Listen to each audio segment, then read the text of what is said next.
성령 강림 주일인데요. 제가 한 3주 전에 말씀을 사도행전 2장 뒷부분을 해야지 하고 받았는데 담임 목사님께서 사도행전 2장 앞부분을 하셔서 지금 부담이 이만저만 아닙니다. 그렇지만 다 이것도 주님의 뜻이 있을 거라고 믿고 용기 내어 주님의 말씀을 전해보려고 합니다. 성령님이 우리에게 말씀하시고 우리가 하나님을 이해할 수 있는 것은 다 성령님을 통해서만 가능합니다. 성령님이 우리와 함께하지 않는다면 사실 우리는 예수님에 대해서 하나도 알지 못할 것입니다. 국어 선생님이 아무리 열심히 성경을 보아도 성령이 받지 않는다면 그 말이 무슨 의미인지 깨닫지 못할 것입니다. 성령님은 우리 안에서 예수님이 어떤 분이신지를 알려주고 하나님이 어떤 분이신지를 알려주고 우리가 하나님과 어떻게 동행해야 되는지를 알려주십니다. 그런데 여기서 문제가 하나 있습니다. 그 성령님의 음성이 어떠할까요? 성령님이 우리에게 말씀하실 때 그 말이 너무나도 다 듣기 좋고 너무나도 다 행복하고 너무나도 다 기쁜 소리였으면 좋겠는데 오늘 말씀을 보니 그 목소리가 참 쉽지 않을 때가 많다라는 것을 알게 됩니다. 성령님과 함께하는 자는 성령님처럼 말을 합니다. 우리는 누군가와 함께하게 되면 그 사람의 말투를 담게 돼 있습니다. 제가 최근에 어떤 영상을 보다가 4살짜리 아기를 봤어요. 이 아기가 진짜 웃긴 아기인 게 할머니 할아버지가 충청도 분이신 거예요. 아기가 편식을 하는 거죠. 밥을 제대로 안 먹는 거예요. 그래서 아빠가 꾸중을 해요. 거기 밥도 먹어야지 라고 하니까 아기가 냅둬유 먹을 거유 말도 들리게 해요. 우리는 알 수가 있죠. 이 아이가 충청도에 속했구나. 우리는 누군가의 말을 들으면 그 사람이 어디에 속했는지를 알 수 있습니다. 우리가 누군가와 가까이 있게 되면 그 사람의 말투를 먼저 배우게 됩니다. 그렇다면 우리가 성령님과 동행하면 자연스럽게 성령님의 말투를 배우게 될 것입니다. 오늘은 성령님을 받아 가장 먼저 사람들에게 확실하게 이야기했던 베드로의 설교 그리고 그것에 대한 반응에 대한 이야기입니다. 베드로의 설교를 요약하자면 이 구절을 가져올 수 있을 것 같은데요. 사도행전 2장 22절에서 24절입니다. 이스라엘 사람들아 이 말을 들으라. 너희도 아는 바와 같이 하나님께서 나사렛 예수로 큰 권능과 기사와 표적을 너희 가운데서 베푸사 너희 앞에 그를 증언하셨느니라. 그가 하나님 앞에서 정하신 뜻과 미리 아신 대로 내준 바 되었거늘 너희가 법 없는 자들의 손을 빌려 못 박아 죽였으나 하나님께서 그를 사망의 고통에서 풀어 살리셨으니 이는 그가 사망에 매여 있을 수 없음이라. 그리고 나서 사도행전 2장 36절에 이렇게 결론을 맺습니다.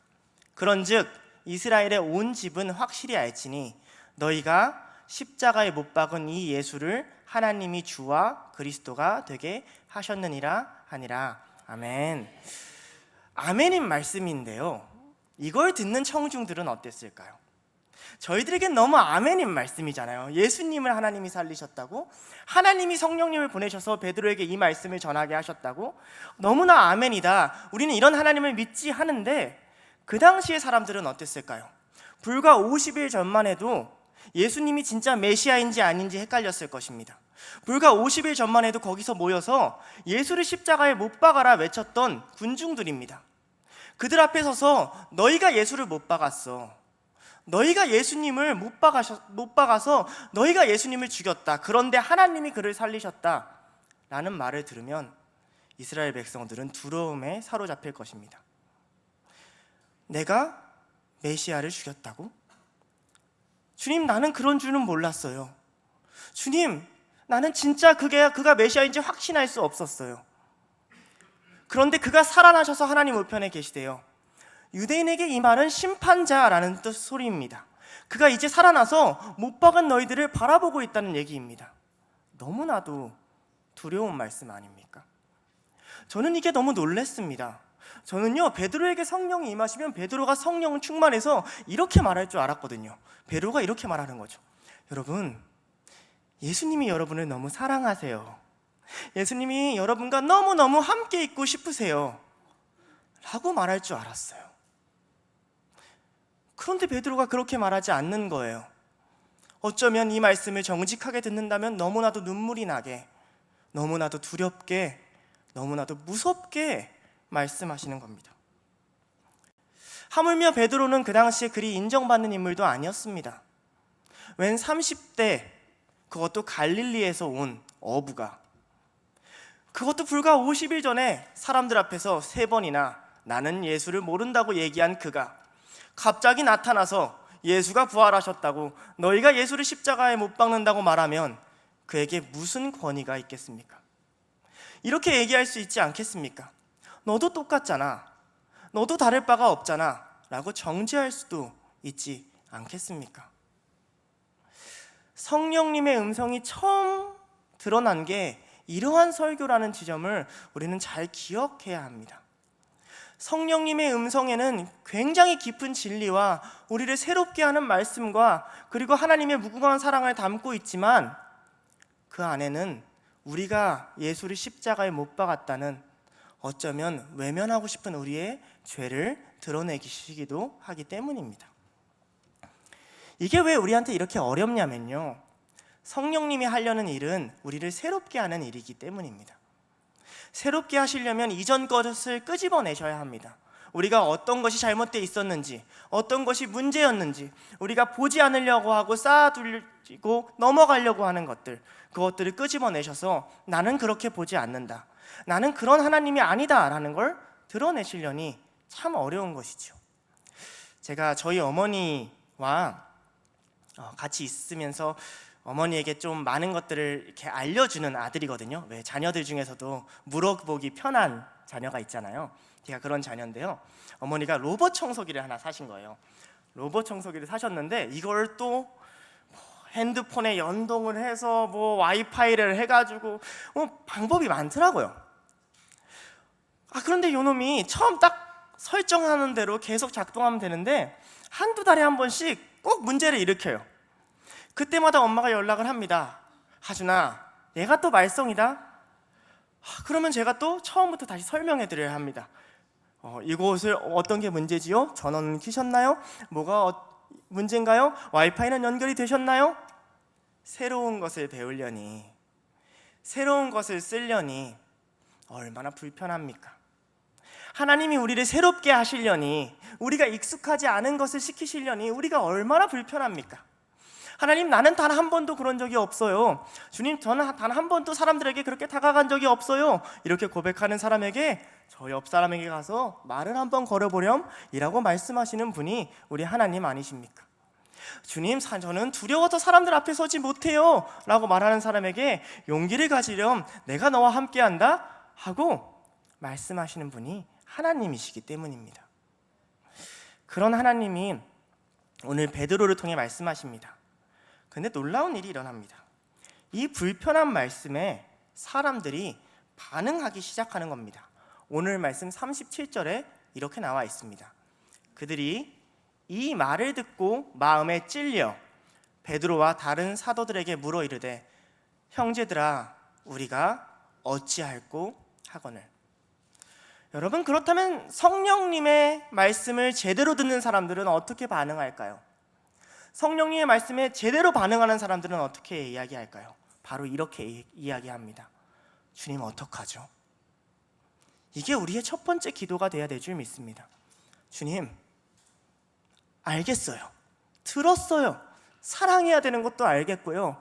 가르쳐야 되는 것도 알겠고요. 살아가야 되는 것도 알겠어요. 그런데 주님, 어떡하죠? 이런 기도가 우리 안에 나와야 할 줄 믿습니다. 이런 기도가 나올 때 우리 안에 놀라운 변화가 있습니다. 하나님의 말씀은 우리의 가장 깊은 곳까지 찾아오십니다. 히브리서 4장 12절에 이렇게 말씀하십니다. 잘 아시는 말씀이죠. 하나님의 말씀은 살아있고 활력이 있어 좌우의 날선 어떤 검보다 예리하여 혼과 영과 및 관절과 골수를 찔러 쪼개기까지 하며 또 마음의 생각과 뜻을 판단하나니. 하나님의 말씀은 아픕니다. 하나님의 말씀은 날카롭고요, 하나님의 말씀은 정확하십니다. 하나님의 말씀은 피할 수가 없습니다. 하나님은 가장 정확한 우리의 중심을 향해 선포하여 오십니다. 그 하나님의 말씀은 마치 제가 생각하건대 의사 선생님의 주사와 같습니다. 아이들은 주사를 너무너무 무서워하죠. 피하고 싶어 하죠. 그런데 언제 반드시 주사를 맞아야 합니까? 아이들이 아플 때입니다. 이 주사를 안 맞으면 안 나을 때, 이 주사를 맞아야지만 나올 때, 아이들은 생각할 수 있습니다. 저 의사 선생님이 무시무시한 악당이라고요. 자기의 팔을 붙잡아 어쩔 수 없이 만들고 꼼짝 못하게 하고는 자기에게 날카로운 바늘을 찌르는 악당이라고 생각할 수 있습니다. 그러나 부모는 알고 어른들은 다 압니다. 그 의사가 너를 살리는 중이라고요.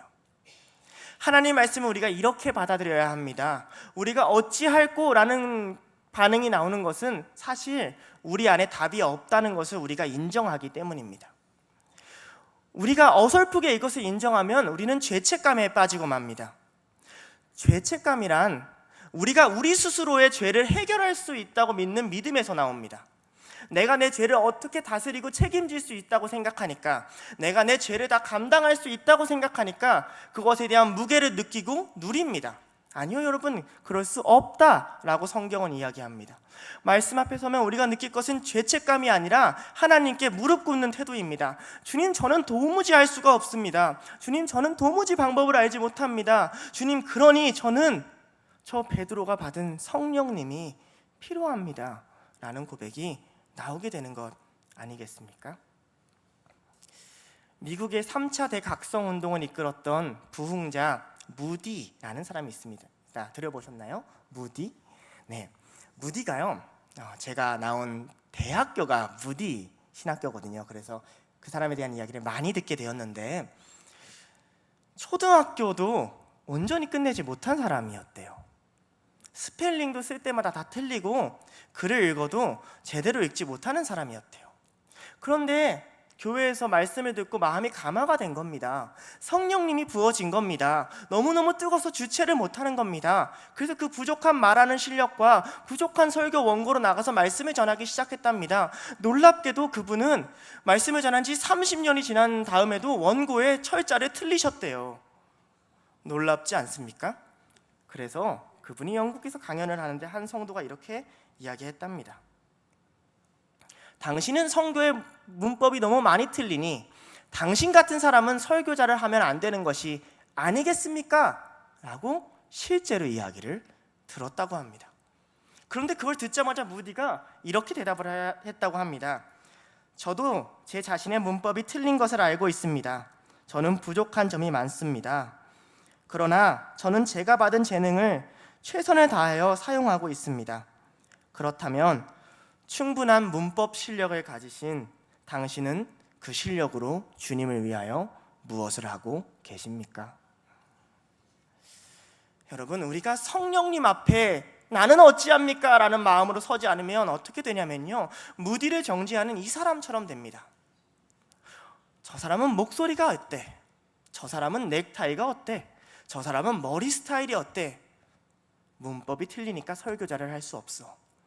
전혀 중요하지 않은 것들, 하나님이 붙들면 단숨에 해결될 수 있는 것들, 진짜 우리가 보고 들어야 할 것이 아닌 아주 사소한 것들, 그것이 마치 교회 일인 것처럼, 그것이 마치 신앙 일인 것처럼 착각을 하고, 그리고 정작 자신의 달란트와 자신이 헌신할 수 있고 섬길 수 있는 것들은 묻어줄지도 모릅니다.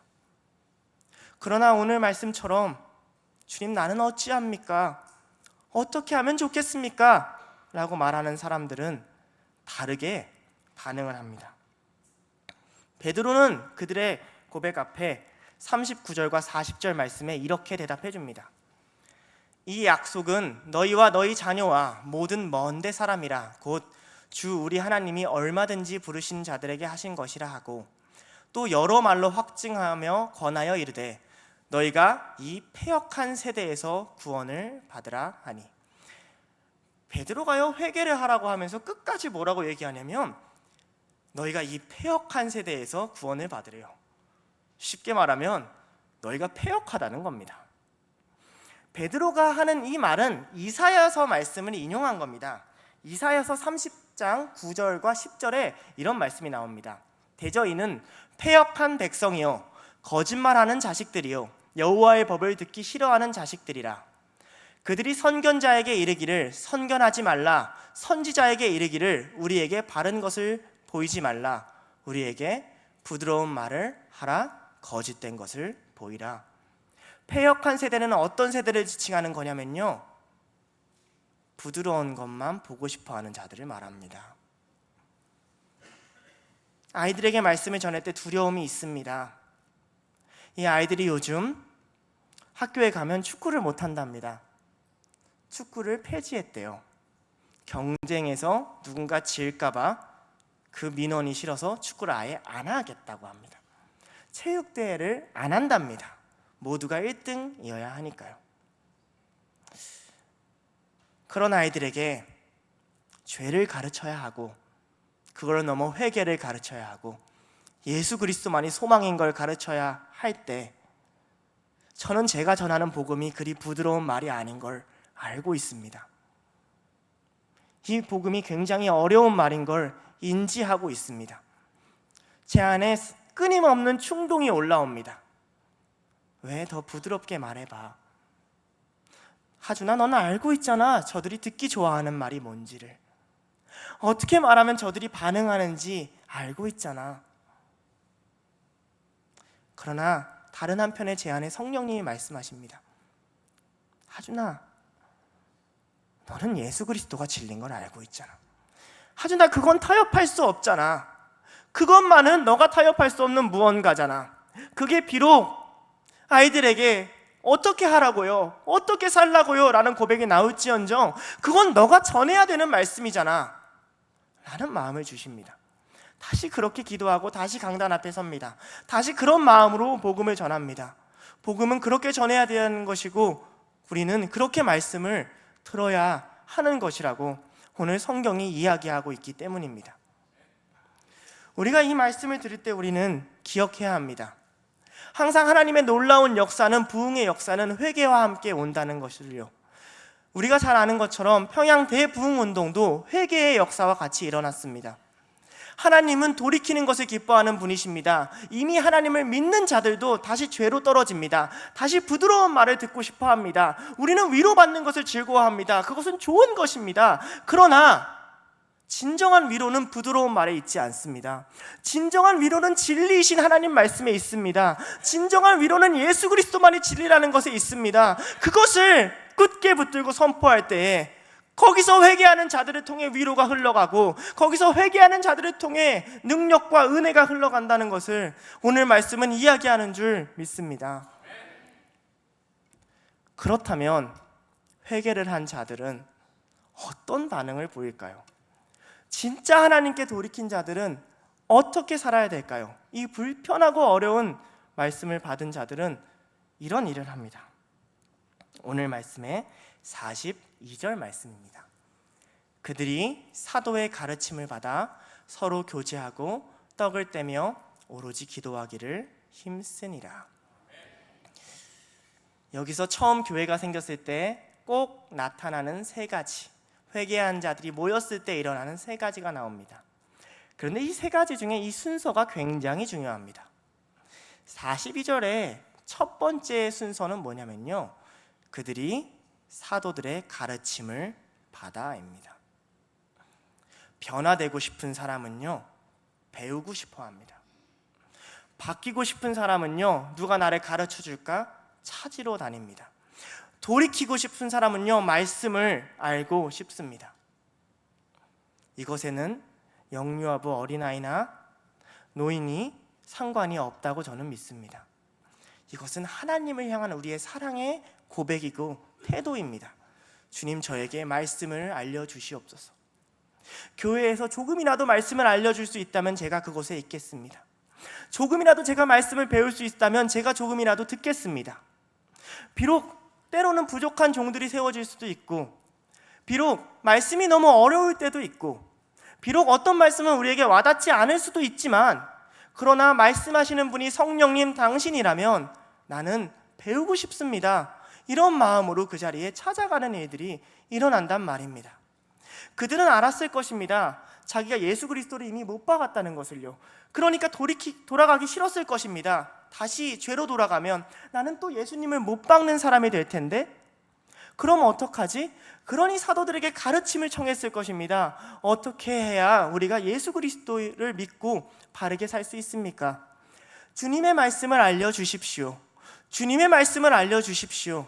이런 이야기가 우리 안에 가득 일어나야 합니다. 떡을 떼고 교제하는 것은 그 다음입니다. 말씀을 가득 받은 자들이 떡을 떼고 교제할 때 무슨 이야기를 할 수 있겠습니까? 제가 청년의 시절에 귀한 경험을 한번 한 적이 있습니다. 제가 청년의 시절에 이제 소그룹 모임이 좀 활성화됐었어요. 청년들의 소그룹 모임이 활성화됐었는데, 청년들이 모여서요, 저도 청년이었고요, 직장 이야기, 가정 이야기, 학업 이야기 좋은데 너무 거기 이야기가 많은 거예요. 52주 동안 52번 이상형을 물어보더라고요. 자꾸. 그때 한참 관심 많을 때라 가지고. 그래서 제 안에 너무 아쉬움이 있는 거죠. 저는 말씀을 이야기하고 싶고, 저는 말씀을 듣고 싶은 그런 마음이 가득한 거죠. 하필이면 제가 그때 또 담임 목사님 아들이어서 담임 목사님께 다이렉트로 말할 수 있는 놀라운 권한이 있었습니다.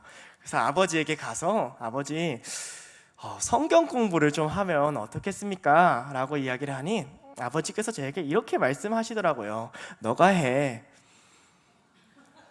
제가 그래서 그때 당황하기 시작했고, 아버지의 특훈 아래 성경 공부를 준비하고 원하는 사람들을 초청받아 가르치기 시작했습니다.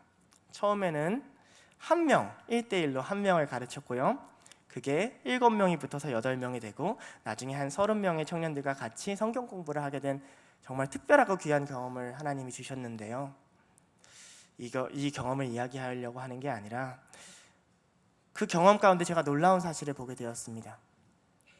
청년들이 말씀을 이야기하기 시작합니다. 그들이 무엇을 이야기할지 몰랐던 거예요. 뭔가 나누고 싶은데, 교회는 하나님을 나눠야 되는 곳이라는 건 어렴풋이 알고 있는데, 막상 앉아서 하나님은 이런 분이야 나누려고 하니 이제 20살, 21살, 22살 된 이 친구들이 사회생활도 못하는데 어떻게 자연스럽게 나눴겠어요? 늘 고등학교 때 친구들이랑 하던 얘기를 교회에 가져온 것이지요. 교회는 그러면 안 되는 걸 알고 있어도 모르는 것이지요. 가르침을 받아 떡을 떼고 나누면 어떤 일이 일어나기 시작하는 줄 아십니까? 세상 것이 아니라 하나님의 것이 나눠지기 시작합니다. 그렇다면 우리는 분별해야 됩니다. 우리가 교회 사람들을 만났을 때 우리는 무슨 이야기를 주로 하십니까? 성령님이 그 옆자리에 앉아 계십니까? 성령님이 그 안에서 발언권이 있으십니까? 제가 아이들의 성경 공부를 가르치고 청년들에게 성경 공부를 가르칠 때 반복적으로 했던 이야기가 있습니다. 너희가 부디 나눔을 할 때 하나님이 왕따가 아니었으면 좋겠다. 하나님이 너희를 너무 사랑하셔서 함께 하실 거지만 그분이 한마디도 말 못하고 입 꾹 닫고 앉아있는 그런 나눔과 모임이 아니었으면 좋겠다. 나는 너희의 나눔에 하나님이 하실 이야기가 많았으면 좋겠다. 그럼 어떻게 하면 하나님이 하실 이야기가 많죠? 성경 66권이 저희 손에 있습니다. 그게 하나님의 말씀이라고 하지 않습니까? 우리가 그 말씀만 서로를 향해 나누고 이야기하셔도 하나님이 기뻐서 외치실 것입니다. 드디어 누군가 내 말을 전하는구나. 드디어 누군가 내가 있음을 깨닫는구나. 그렇게 초대교회는 떡을 떼고 나눴을 것입니다. 우리는 스스로를 돌이켜보아야 합니다. 어쩌면 되게 불편한 말씀 앞에 서야 합니다. 스스로를 돌이켜보면서 하나님, 과연 내 입술은 하나님의 말투를 담아 있습니까? 나는 성령님처럼 말씀을 이야기하길 원하는 분입니까? 나는 성령님처럼 예수 그리스도를 언제 어디서나 이야기하길 원하는 분입니까? 아니면 하물며 교회 안에서도 내 입술에는 세상의 것만 가득해 있습니까? 우리는 되돌아봐야 할 줄을 믿습니다. 그렇게 되돌아본 자들이 마지막으로 하는 것이 무엇이냐면 오로지 기도에 힘쓰는 것입니다. 이 말은 우리에게 엄청나게 큰 위로를 줍니다. 왜냐하면요, 사도들이요 기도를 통해서 성령을 받았지 않습니까? 그들이 오로지 기도에 힘을 쓴다는 건 이런 말입니다. 잘 안 되기 때문입니다. 그렇게 떡을 떼는 게 잘 안 되고 그렇게 말씀대로 배운 게 잘 안 되니까 오로지 어디에 힘을 쓰는 거죠? 기도에 힘을 쓰는 겁니다. 하나님 도와주세요. 하나님 도와주세요. 하나님 도와주세요. 사람들은 그런 교회에 오고 싶어 합니다. 사람들은 그런 교회에 하나님이 있다고 느낍니다. 말씀을 배우려고 하는 교회, 하나님을 나누려고 하는 교회, 그리고 오로지 기도에 힘을 쓰려고 하는 교회 말입니다. 바울은 이러한 태도를 갖기 위하여 우리가 경계해야 되는 한 가지를 이야기합니다. 고린도전서 8장 2절에 바울은 이렇게 이야기합니다. 만일 누구든지 무엇을 아는 줄로 생각하면 아직도 마땅히 알 것을 알지 못하는 것이요. 다음 절에 이렇게 이야기합니다. 제가 안 보내준 모양입니다. 또 누구든지 하나님을 사랑하면 그 사람은 하나님도 알아주시느니라. 우리가 신앙의 연차가 쌓이고 신앙생활을 많이 하고 말씀을 많이 읽다 보면 어떤 착각을 하게 만드냐면 아는 줄로 생각합니다. 그런데 제가 신학을 배울 때 교수님이 한 가지 놀라운 이야기를 해주셨습니다. 여러분, 천국에 가면 모든 것을 다 깨달을 수 있을 것 같지요? 천국에 가면 여러분이 거의 모든 것을 다 깨달을 수 있을 겁니다. 그러나 한 가지 여러분이 온전히 깨닫지 못할 것이 생길 겁니다. 그게 바로 삼위일체 하나님입니다. 제가 막 반박을 하고 싶은 거예요. 아니, 분명 바울은 그곳에 가면 얼굴과 얼굴을 대면하여 안다고 했는데요. 그러자 교수님께서 이렇게 설명해 주셨습니다. 맞습니다. 마치 우리가 브라질에 한 번도 간 적이 없던 사람이 처음 그곳을 갔을 때 브라질이 너무나도 선명하게 보이는 것처럼 그것을 온전히 알 것입니다. 그러나 그것이 브라질을 탐험하고 경험할 필요가 없다는 말은 아닙니다. 하나님은 배워도 끝이 없는 분입니다. 그분의 사랑은 배워도 끝이 없는 분입니다. 하나님이 우리에게 겸손을 요구하시는 것은 그분의 크심을 드러내기 위함입니다. 성령을 주겠다, 놀라운 나의 역사를 보여주겠다, 내가 어떤 존재인지를 너희에게 드러내주겠다. 그러니 너희는 배워라.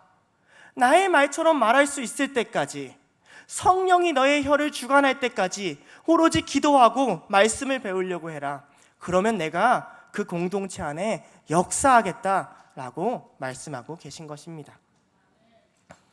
제가 교육자실에서 앉아 있는데 한 권사님이 들어오셨습니다. 제가 얼굴이랑 이름을 잘 기억 못해서 누군지 기억을 잘 못합니다.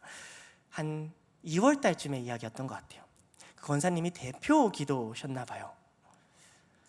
근데 그 권사님이 허 목사님에게 대표 기도가 잘 쓰였는지 괜찮은지 한번 봐달라고 이야기를 하셨어요. 그러면서 이제 이렇게 같이 기도문을 보는 그 광경을 봤는데요.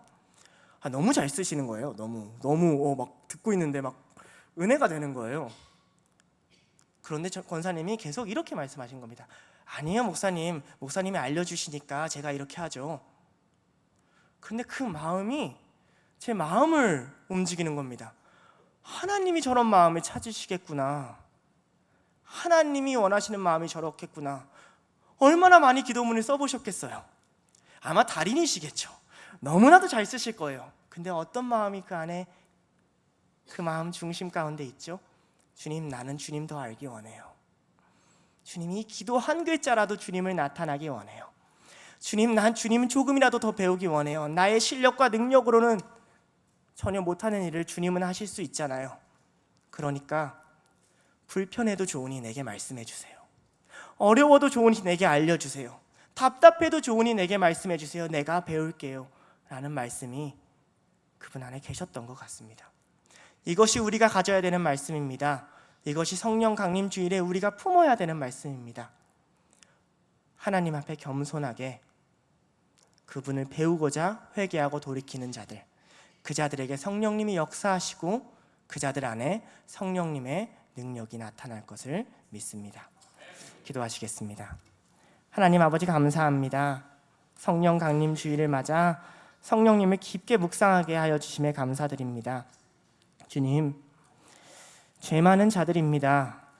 잊고 살지만 주님은 의인을 부르지 않으셨고 죄인을 부르셨습니다. 주님은 답 없는 우리들을, 연약한 우리들을, 주님 앞에 서면 어찌할지 모르는 우리들을 불러주셨습니다. 그런 우리들을 자녀 삼아 주셨고 그런 우리들을 사랑하여 주셨습니다. 주님, 이제 우리가 주님의 음성을 듣습니다. 그것이 우리를 새롭게 하는 음성임을 압니다. 그것이 비록 우리를 불편하게 하고 어렵게 하고 때로는 그 말을 다 이해하지 못할지라도 주님, 우리가 주님께 다시 돌이켜 그 말씀을 배우고자 합니다. 우리의 귀에 주님의 음성만 들리게 하시고 우리의 입술에 주님의 말씀만 나오게 하여 주시옵소서. 우리의 마음이 주님만을 향하게 하시고 우리의 손이 누군가를 섬길 때는 펼쳐지게 하시고 합쳐질 때는 주님 앞에 기도만 하게 하여 주시옵소서. 우리를 인도하시고 우리 안에 영원히 함께 계시며 그 뜨거운 불과 놀라운 능력으로 이제까지 우리와 함께 하신 예수 그리스도의 이름으로 기도드리옵나이다. 아멘.